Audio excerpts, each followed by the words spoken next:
Let's do this. Dun dun dun.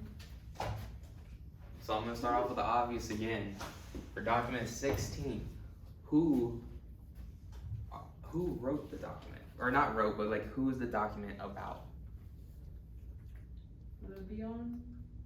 Johannes Hahn, the immigrant. KJ was right. Johann. He's Lebanon. That's what it is. Johannes? It's Johannes. Johannes.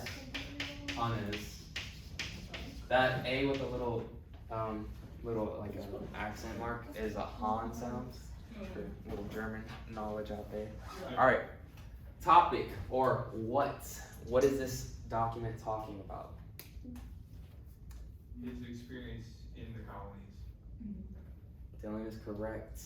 So, what I put is just immigrant account of colonies. So essentially what you said.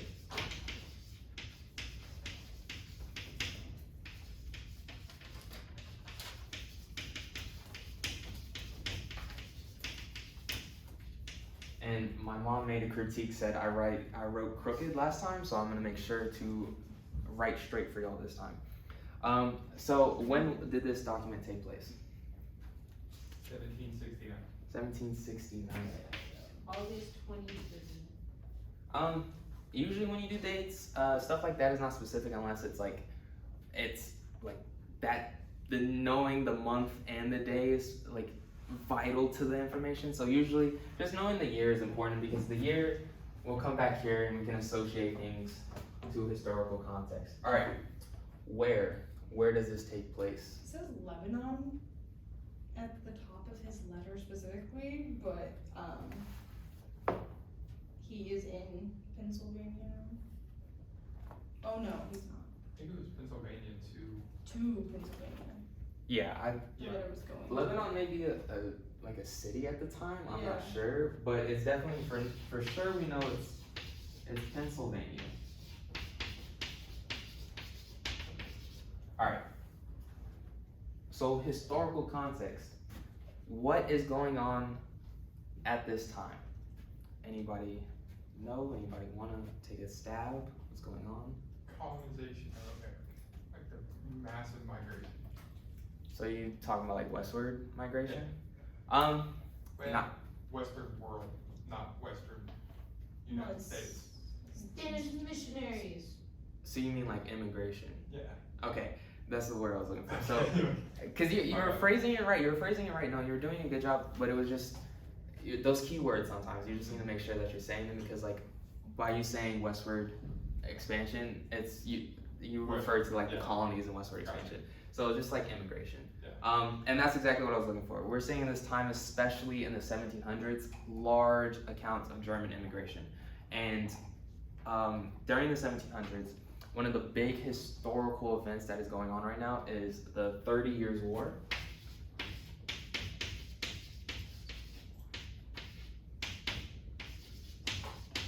How many of y'all know the 30 Years' War? Crystal, Denise? What is the 30 Years' War? Oh, I think you said who doesn't know. Oh, you don't know? Okay. Sorry. All right, no. Crystal, do you know what the 30 Years' War is?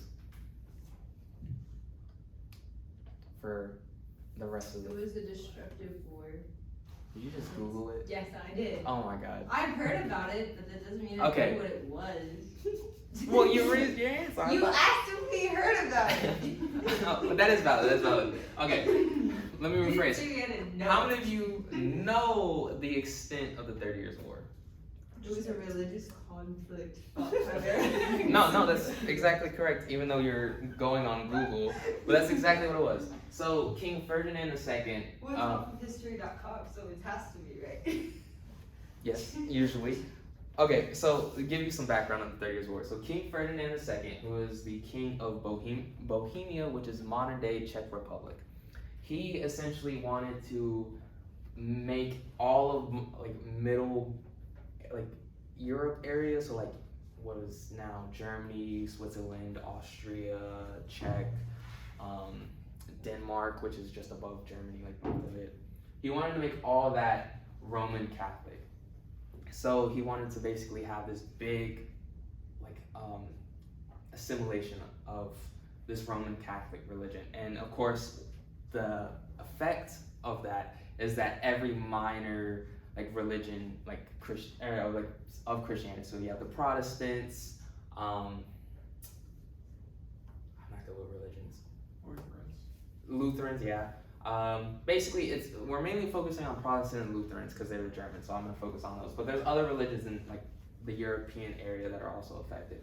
So what King Ferdinand II wanted was he wanted to wipe them out, right? He wanted to bring Roman Catholic as the main religion of modern Europe. And at this time, you also have the Holy Roman Empire. So how many of you all know what the Holy Roman Empire is? Okay. So brief little history of that. It started 800 because of Charlemagne, the King of France, and he talked with Pope Leo. They wanted to revitalize the Roman Empire after it fell in 400 CE, and then essentially they started it, made Middle Age Europe the Holy Roman Empire. You can look more on that, but that's a quick little intro to that. So the Holy Roman Empire was huge deal during this time, right? It's right before the fall, and actually the 30 Years' War is what led to the downfall of the Holy Roman Empire, because King Ferdinand, even though he won, all these different religions started to fight back even more, right? And so they started gaining their sovereignty from this Holy Roman Empire. And then later, of course, in 1800, Napoleon comes through and dismantles all of the Holy Roman Empire. But going back to the 30 Years' War. So after you have this sort of not prosecution, what's the word I'm looking for? Not massacre, persecution. There we go. After we had this persecution of all these different religions, a lot of these religions didn't want to stay in the countries they were at. So they wanted to look for new opportunities. And what at this time is a new opportunity? America. Bingo, right? America, you're hearing a lot of rumors from, early colonizers, even modern settlers who are there writing back to European countries. William Penn, he was also known for spreading out information to Europe about hey, Pennsylvania is known as this religious sanctuary. Come here, no matter what religion you are, you will have freedom. And essentially, William Penn's message came to the Middle European area during this time. So that's why the Germans were inclined to immigrate to the Americas, right? They hear about this religious freedom, and that's what they wanted, right? They wanted just to practice, but they couldn't because they were under persecution from all these other different major religions, right?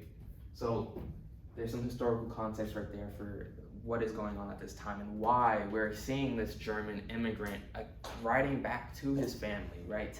Talking about this religious freedom, talking about these new economic opportunities, these new gains, right? Because at this time, America is still, the colonies are still not being taxed, right? We don't have a strong foundation of government. Later on, we start to see our Articles of Confederation coming in after the Revolution, about early 70s, late 70s, 1770, what I mean. So we're seeing, like I said, just seeing religious freedom, opportunity, economic, social, whatever. Yeah. And also, one thing I want to mention as well, I kind of mentioned a little bit with the fall of the Holy Roman Empire, we also see power shift in Europe. Spain starts losing its power. That's why Spain lost a lot of its colonies in the West, right? Because they had to make sure that they could defend Spain. They didn't have enough resources to keep sending out to their colonies. So that's why we see in the last document we talked about, Spain gave away Florida to the British. They're losing a lot of Southwest America, so California, Texas, New Mexico. They start losing a lot of those colonies. So we see Spain losing power. France is gaining power, as we can see with Napoleon in 1800s, right? We see France as this powerhouse. Netherlands, they become sovereign at this time now. They were always where there were little sections where they were, but now they're fully sovereign, and we start seeing their sort of colonial empire start to expand in the 1800s as they're going to Asia. They start out with their Dutch East India Company. once at a time. Germany really doesn't start gaining power until like mid 1800s. That's when Prussia comes. You don't even know that for this, but there's just a little context. So like, so yeah, power shifted, and then British is doing fine because they still have their colonies. But we're about to see conflict between the colonies and British. So that's just some European background. All right. Now that we got historical context out of the way, audience, who is Johannes talking to in this document? Father, brother, sister, and brother-in-law.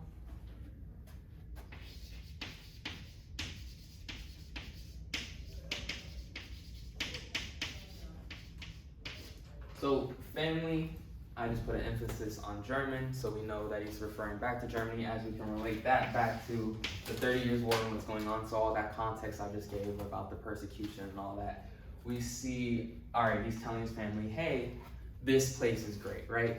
Come here. We have all these different opportunities, and there's one part in the document where he's like,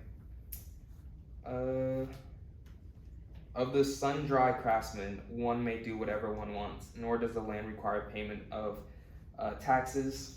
By the way, wheat is grown most frequently, rye, oats, apples, and plentiful, right? Mm-hmm. So he's detailing that, hey, sun-dry, quick little caveat, sun-dry means just anybody can do what they want. It's freedom. It's another word for freedom. They also say free country, like right before that. Exactly, right? So it's this place of freedom, this place of opportunity. And that's essentially what that little quote said, right? He's telling his family, hey, opportunity, opportunity, opportunity. All right, what is the lenses for this document? Let me backtrack a little bit. So Denise, Nikki, and Alexis, and KJ, you weren't here. I know you said you watched the video, so you just get this. So what a lens is sort of a categorical theme for the document you're reading. So essentially what that means is that it's like, if you had to place this document into any category, or like historical category, what would it be? And categories could be social, political, economic, geographical, religious, spiritual, we said ethical last time, just any main theme, essentially, like what would you place that under? So now that we got that explanation over with, what lenses would you place this document? And not Crystal this time, I wanna hear for someone else. Religious. I only answered 3 questions this time. Yeah, but I just wanna give other people opportunities, you know? So, religious, why religious? I mean, it's obvious, but why religious? Go for it, dude. Why? Why? Because he's describing how they can come and do their own religious thing. It's like Religious freedom. freedom, is that the word you want? Mm-hmm. Oh, okay, that makes more sense. Freedom. You're right, I suck at Well, it's just, No, you're right, you're right. it's just finding essentially that good area where it's like, The fancy words. exactly, it's just the historical words, right? Those like, The historian's vocab. yeah, Oh, essentially. yeah, yeah. But it's like, there's a word I'm looking for that's like, I can't think of it. Like, what she said, like historic. What did you say? I don't know, religious tolerance? No, I'm thinking about like a word that describes like knowing vocabulary essentially, but I just can't think of it. All right, Say it in 1 word, not 9. pretty much. All right, what other lenses are there? We'll learn geographical. Why? Because they're talking about like the land is a lot bigger there and there's a lot more farming opportunity. Maybe no. I like the first part of that answer, but I don't think that is enough to make it a geographical. I didn't think about that. Why not? We'll put geographical.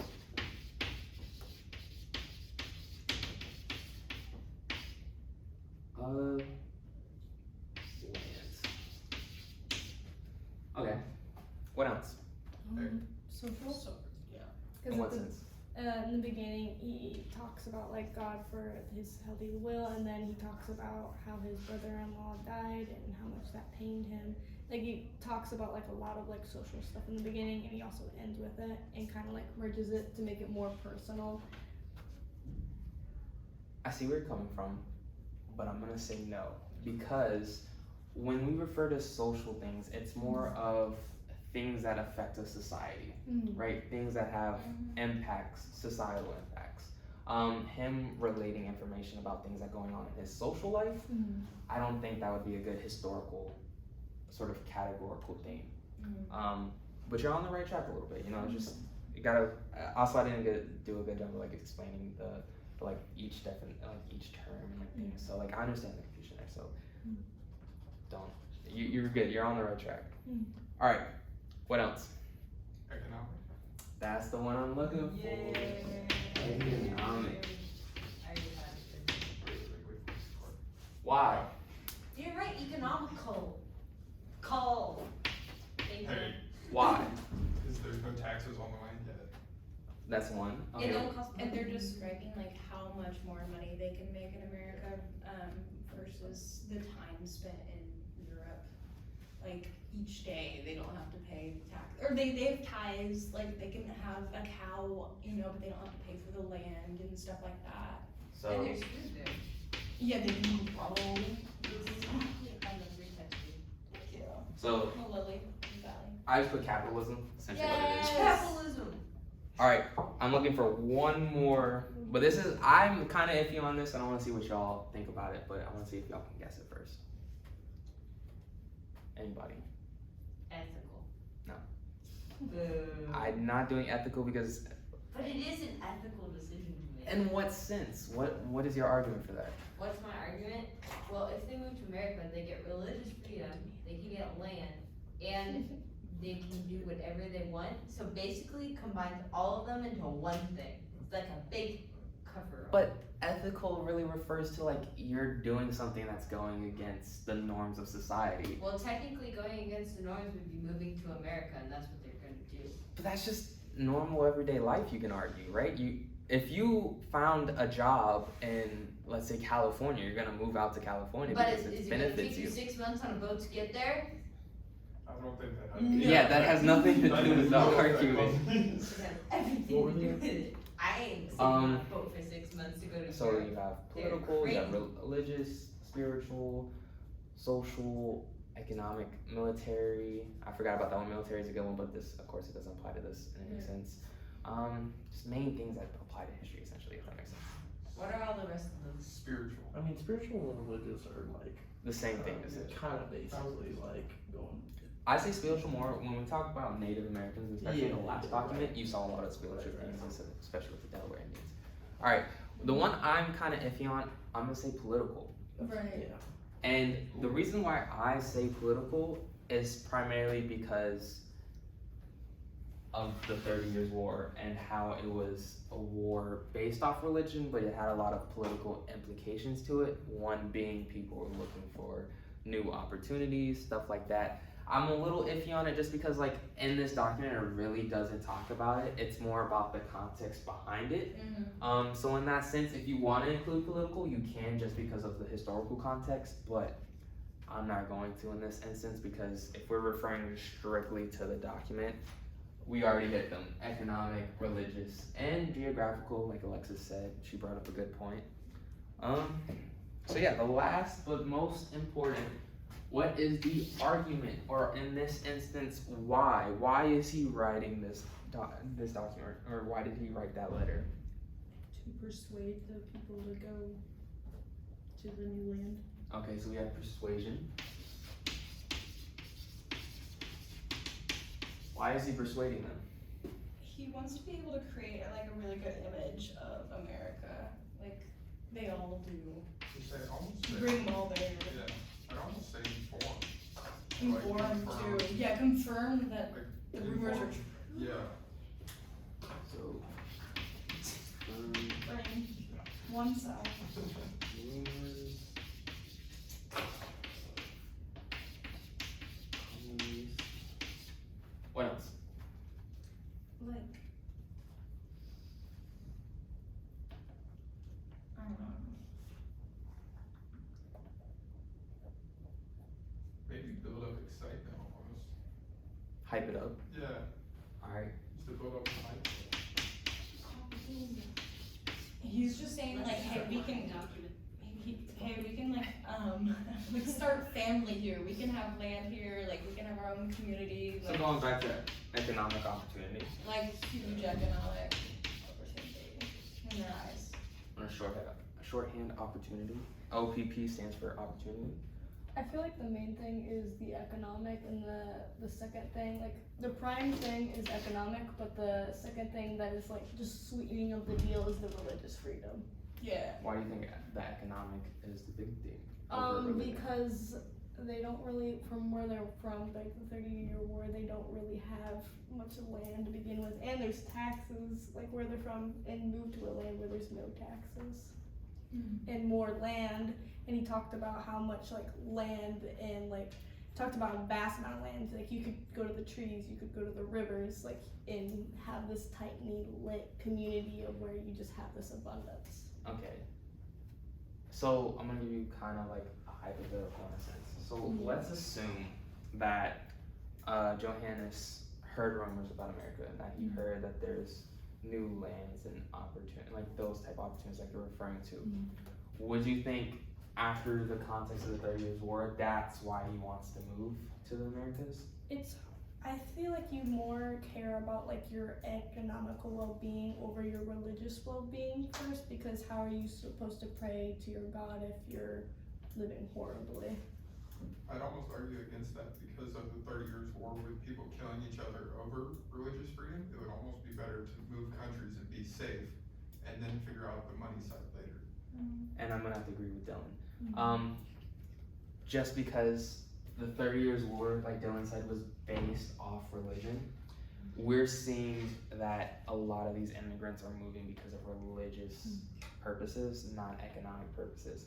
Though they later realize that, hey, once we're here, we have this economic opportunity, this economic gain. So like, I think he mentions it in the thing, right? He says, the primary, no, okay, never mind. Right here it says, the desire for religious freedom inspired many migrants, but the primary motivation for immigration was economic. Yeah, so you're right, never mind. Yeah, me and Dylan were wrong. No, that's, but I mean, both arguments can be made, right? So we can see where we're coming from, and we see where you're coming from. So I do, like I said, I see, like, you hear the rumors, you hear about the economic opportunities, like you were saying. So yeah, 100% that would motivate someone to move. But like, we're going back to the 30 Years' War, we also have religion. So we have two prime motivators, right? We have two prime motivators pushing him to go to the Americas and pushing all these other immigrants. But economics seems to be the one that is more valued in this instance. You learn something new every day. Good job. But yeah, that's what you kind of want to do for breaking down a primary source, especially like this one. Any questions before we move on to the next one? I believe so. Y'all good? All right.